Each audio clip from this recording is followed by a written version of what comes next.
Students, कैसे आप सभी? चलिए स्टार्ट करेंगे आज का वर्क। और उससे पहले थॉट्स ऑफ द डे, कल जो आपका थॉट था उसमें क्या सीखा आपने?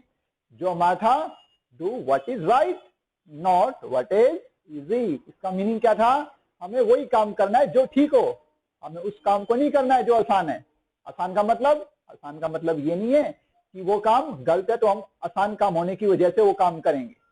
तो हमेशा हमें ठीक काम करना है, चाहे वो आसान हो हमारे लिए, चाहे वो मुश्किल हो। वर्क हमारा डिफिकल्ट है लेकिन हमारे लिए इंपॉर्टेंट है, तो हमें करना ही करना है। एक वर्क हमारे लिए इजी है लेकिन हमारे लिए यूजफुल नहीं है, तो हमें वो काम नहीं करना है। Always do what is right not what is easy. इसका मीनिंग आपने समझा है और इसी मीनिंग के साथ हम अपना काम स्टार्ट करेंगे। और मैं सभी से आशा करता हूं कि मेरे जितने भी स्टूडेंट हैं बहुत अच्छे से वर्क कर रहे होंगे और अपना काम डेली टू डेली कंप्लीट कर रहे होंगे। और जैसे कोई टेस्ट आएगा तो उसमें अचीव करके दिखाएंगे। ठीक है, तो it means do what is right. सभी समझते हैं आप? मेरे सारे फ्रेंड समझते हैं कि कौन सा काम ठीक है और कौन सा काम गलत है।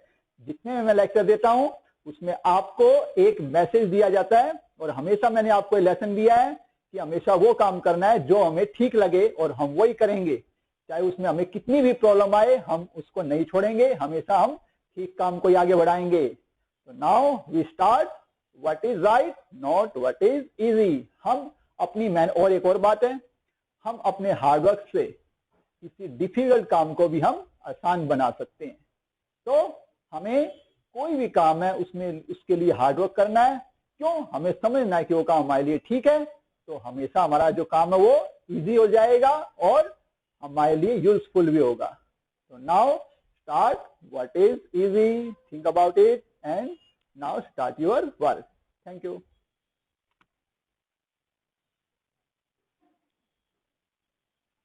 क्लास स्टार्ट करते हैं आज का work.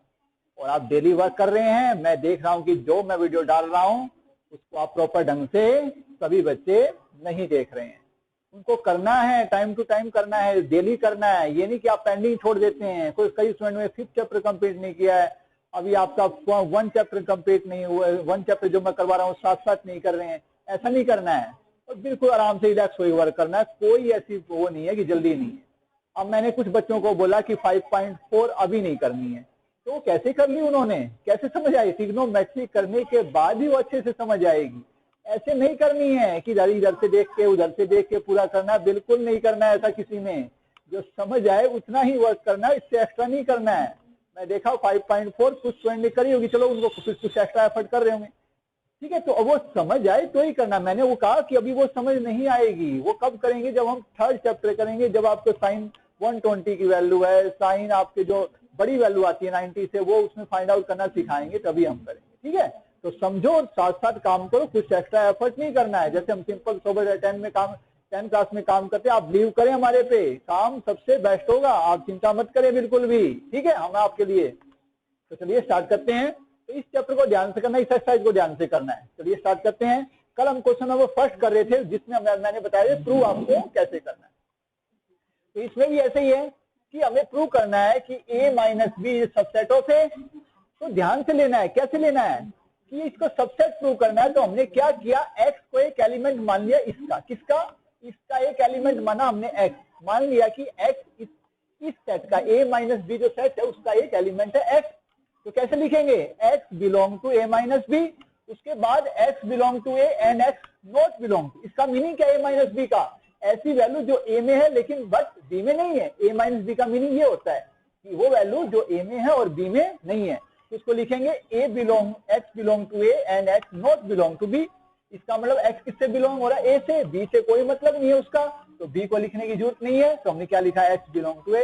It means a minus B subset of a। अगर इसका मतलब x क्या है? एलिमेंट है a का, हमने x माना था एलिमेंट a माइनस बी का। अब देखो समझो, x एलिमेंट इसके अंदर भी है, x एलिमेंट इसके अंदर भी है, तो इसका मतलब ये जो सेट है ये इसका सबसेट होगा। सिंपल, ऐसे आपने प्रूव करना है। नेक्स्ट पॉइंट है a union a equal to a। इसको इक्वल प्रूव करना है। अब इक्वल प्रूव करने के लिए ध्यान रखें, तो एक बार आपको 2 क्वेश्चन करने पड़ेंगे, एक क्वेश्चन नहीं। कोई भी चीज जब इक्वल होती है जब वो आपस में, जैसे यहाँ पे मैं आपको समझा रहा हूं एक बात, हमें प्रूव करना है a इक्वल टू बी।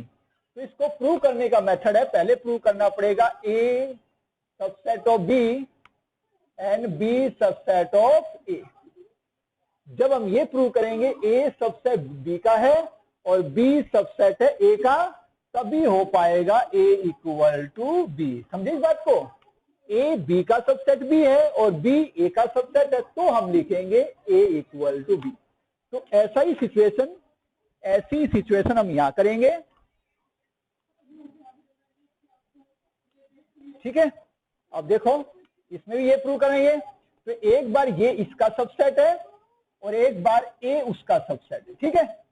तो पहले वही लिखेंगे a x being an element of this, x किसका एलिमेंट है इसका, तो x belong to a union a, ठीक है। इसका मतलब क्या है, x a से बिलोंग करता है, यूनियन का मतलब क्या होता है और लिखा x belong to a, x belong to a, x belong to a, तो एक ही बात है। इसका मीनिंग क्या है, x बिलोंग टू, इसका मतलब x a से बिलोंग कर रहा है।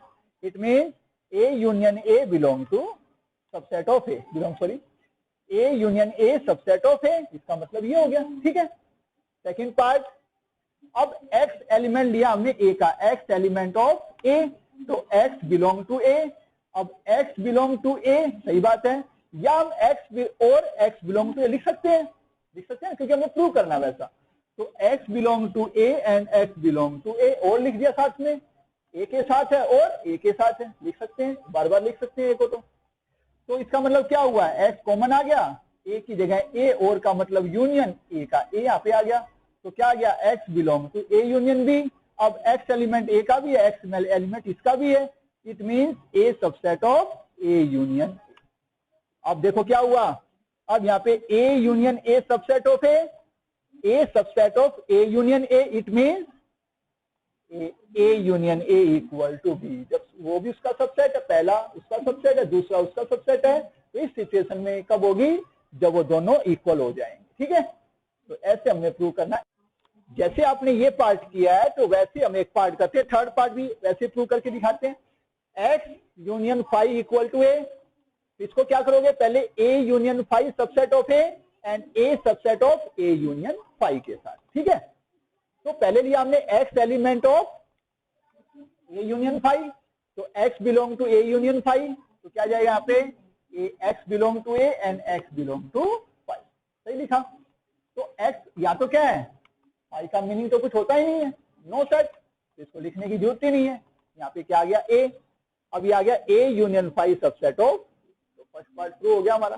सेकंड में x भी, अब इसमें क्या प्रूव करेंगे, अब प्रूव करेंगे कि a सबसेट है a यूनियन फाई का। तो हम एक एलिमेंट लेंगे जो a सेट के अंदर है, तो x belong to a and x और x बिलोंग टू फाई, तो फाई तो ले सकते हैं, फाई तो कोई सेट होता ही नहीं, एक ऐसा सेट जिसमें कोई भी एलिमेंट ना हो, तो 5 तो हम ले सकते हैं, ठीक है। तो इसका मतलब क्या है, x बिलोंग टू 5 भी लिखना है। अब यहाँ पे हमने क्या, इसके अकॉर्डिंग जो प्रूव करना है, तो उसको उसके अकॉर्डिंग आपने मैनेज करना है। तो x बिलोंग टू a और x बिलोंग टू 5 हम अपने आप ले सकते हैं, ठीक है, क्योंकि x a के अंदर है और यहाँ लिखा x बिलोंग टू a और x बिलोंग टू 5 को हम अपने आप ले सकते हैं, क्योंकि 5 एम्प्टी सेट है। तो x belong to a union 5, x common आया, बिलोंग टू का साइन है, a की जगह a, और का मतलब यूनियन, और यहाँ पे क्या जाएगा आपका 5, तो it means a subset of a union 5। अब फ्रॉम 1 एंड 2, ये आपका फर्स्ट पॉइंट, ये आपका सेकंड पॉइंट, यहाँ पर ये इसका सबसेट है, यहाँ पे a इसका सबसेट है, इट मींस ये दोनों सिचुएशन कब होगी, जब ये दोनों इक्वल हो जाएंगे। इट मींस ये दोनों पार्ट आपके इक्वल, इन दोनों पार्टों से ये आपका प्रूव हो जाएगा a यूनियन 5 इक्वल टू। ऐसे आपने क्वेश्चन ट्राई आउट करने, जरूर सॉल्व होंगे आपसे, कुछ कहीं से आपने देखना नहीं है, कहीं से कुछ अपने आप ट्राई करने, चाहे कैसा भी हो। फिर मैं कह रहा हूं, जैसे आप 10 क्लास में काम कर रहे थे, आपने वैसे ही काम करना, डरने की जरूरत नहीं है।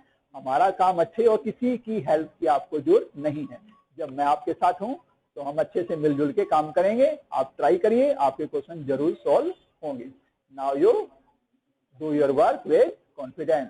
नाउ ट्राई आउट, ट्राई करिए आप सभी।